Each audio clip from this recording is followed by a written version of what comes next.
Lesson 7.3, Day 2, now takes a look at equations that are quadratic with trig terms. When solving quadratic trig equations, the following methods are possible.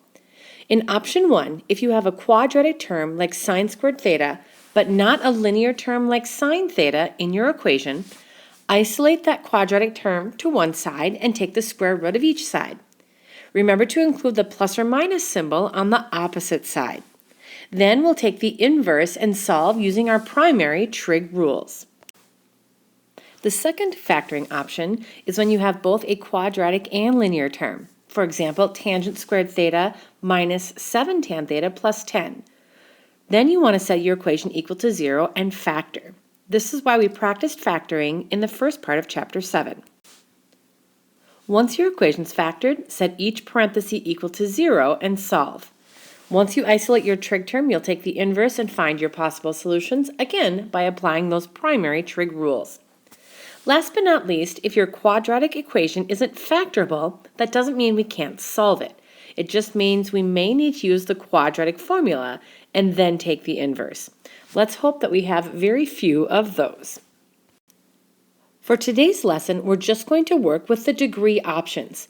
You'll notice that I changed equation C and I actually crossed off equation D. We're going to move equation D to the bottom part of the very last page. Feel free to use this whole section for the first 3 examples. All right, let's look in detail at the first equation, sine squared theta equals 1/2. Notice we just have a sine squared term, so we have the quadratic term, but not the linear term. This is like option 1 up above. What we want to do now is simply take the square root of each side. Notice on the right, we're taking the square root of a fraction. The square root cancels out with the squared term, leaving us with just sine theta on the left. Here's the part where we have to remember that plus or minus option. We have to put plus or minus out in front of our answer on the right-hand side. Plus or minus the square root of 1/2. Well, if we think about simplifying, the square root of 1/2, this would be sine theta equals plus or minus the square root of 1 in the numerator is just 1. But the square root of 2 in the denominator, we have to leave it in square root form to keep it exact. This is going to be an option where we rationalize our denominator and we get plus or minus square root 2 over 2. This is going to indicate unit circle solutions because square root 2 over 2 is a value we know from the unit circle. All right, so once we have our plus or minus and we have our simplified form on the right-hand side, we're ready to take the inverse. But here's where we have to recognize we're going to have several options here. We need to take sine inverse of positive square root 2 over 2. And then we need to take the negative version. This is where that plus or minus comes in. Like so. So this deals with the plus and the minus. Notice I didn't put plus in that first parenthesis. That just would default to a positive fraction. Now, from the unit circle, sine is positive square root 2 over 2 at 2 locations, 45 degrees in quadrant 1 and 135 degrees in quadrant 2. So those 2 angles satisfy that first condition. And theta would equal, or sine equals negative square root 2 over 2 at 2 different locations, 225 degrees and 315 degrees. So you'll notice in this quadratic equation, there are 4 different values for theta that make this a true statement. Let's try the next one. 3 times tangent squared theta minus 1 equals 0. So again, we've got a tangent squared term. We've got a quadratic term, but we do not have a tangent term. So this is another option 1 scenario. We need to get tan squared theta by itself. The first thing we'll do is we'll add 1 to move it over. Put a plus there. There we go. And this gives us 3 tan squared theta on the left equals 1 on the right. Divide both sides by 3 to isolate just that quadratic trig term.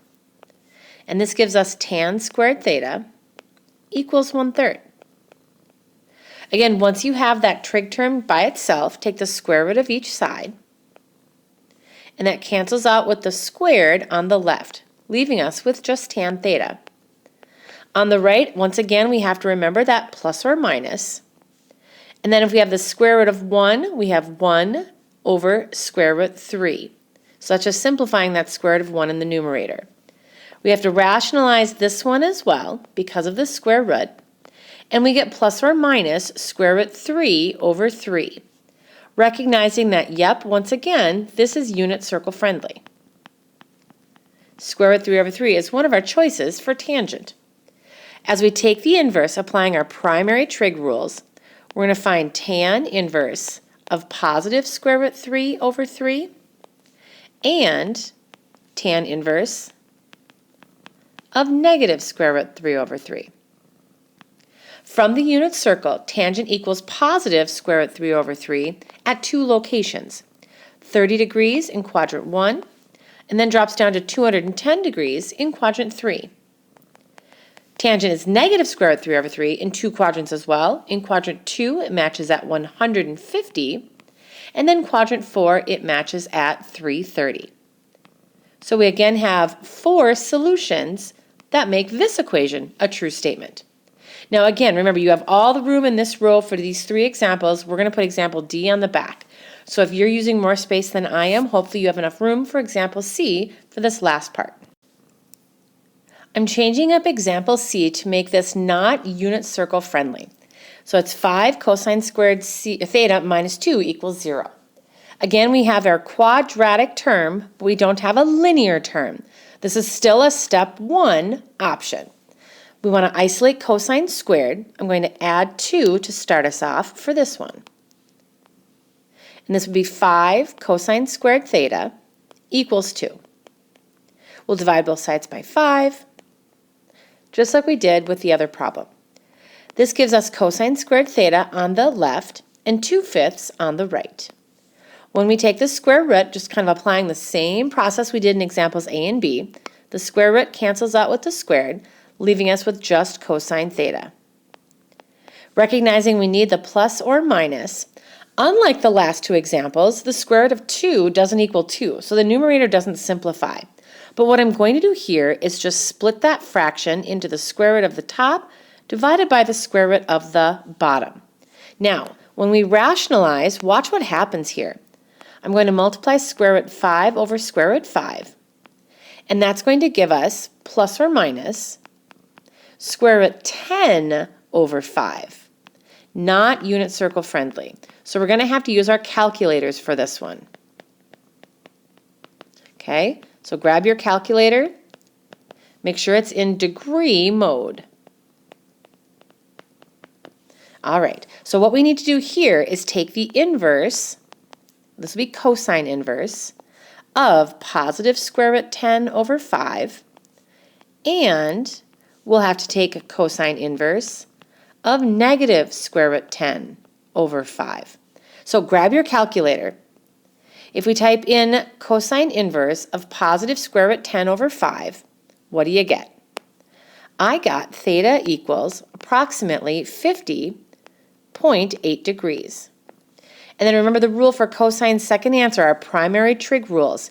Cosine, you take 360 minus that answer. And I get 309.2. So cosine's positive in quadrants 1 and 4. That's where that would be a true statement. But now if we take cosine inverse negative square root 10 over 5, type that into your calculator, we should get approximately 129.2. And that's the first answer.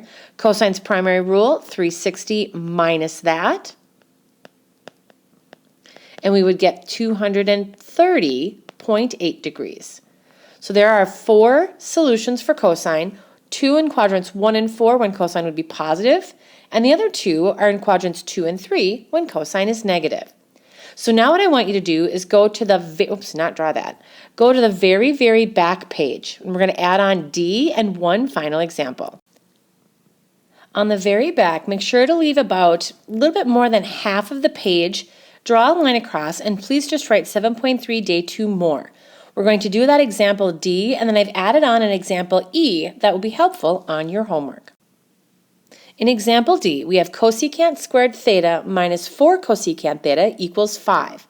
So this is our first situation where we've got a cosecant squared term, a quadratic term, and then a plain cosecant term or a linear term. This is one where we'll have to factor. The first thing we need to do then is set the equation equal to 0. That means we have to move 5 to the other side. And when we do that, we end up with cosecant squared theta minus 4 cosecant theta minus 5 equals 0. Our factoring options were to either do A times C split to get B, but in this equation, A equals 1. We just therefore need to split the B value, which is kind of nice. Numbers that go into 5 are literally just 1 and 5. How could we multiply them together to equal -5, but add them to get -4? We'd have to keep 1 positive and have 5 be negative. This means we're going to have cosecant theta plus 1 and cosecant theta, not cosine, cosecant, here we go, minus 5 equals 0. Once your parentheses are in factored form, set each one of them equal to 0 separately. So we'll just start with this first one. All right, so now we ultimately just need to solve this. And this is our first reciprocal identity in this section. So let's isolate that term by subtracting 1. That gives us cosecant theta equals -1. Now, working with reciprocals, we take the reciprocal of each side. But watch what happens here. If we do 1 over cosecant theta on the left and 1 over -1 on the right, 1 over cosecant becomes sine. But on the right, 1 divided by -1 just stays -1. And that is unit circle friendly. When does sine equal -1 on the unit circle? Well, there's actually only one answer here. In a degree form, it's 270 degrees. So there's only one solution for that part of the problem. All right, let's see what happens for the second parenthesis. If we take cosecant theta minus 5 equals 0, and we isolate cosecant, I'll add 5 to the other side. So that's cosecant theta equals 5. And again, we have to take the reciprocal. The reciprocal of cosecant would be sine. And now 1/5 is not unit circle friendly. So you're going to want to grab your calculator for this one. We need to take sine inverse of 1/5. If you type that into your calculator, you should get approximately 11.5 degrees. That's the first answer for sine. Using sine's primary trig rules, we'll do 180 minus that answer and get 168.5 for our second angle. So we have a total of 3 solutions for this quadratic equation. We're going to add on example E simply because it has a unique type of factoring here. Notice I don't see anything being squared, so it technically doesn't look like a quadratic equation, but it actually is. We have tan theta times secant theta. We have 2 trig terms being multiplied together, and that's what makes this quadratic. And then we have minus 2 tan theta, so it already equals 0. That's a good thing. Now, when we look at options for factoring, this product right here is one term, and so is this one. If we think about, well, what could we factor? Notice each of the terms has a tan theta in common. We could take out what's called a common factor.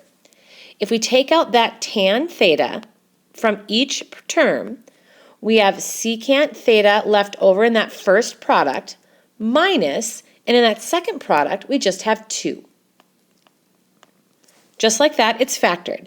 So while it looked kind of weird at first, it was actually pretty easy to split this apart.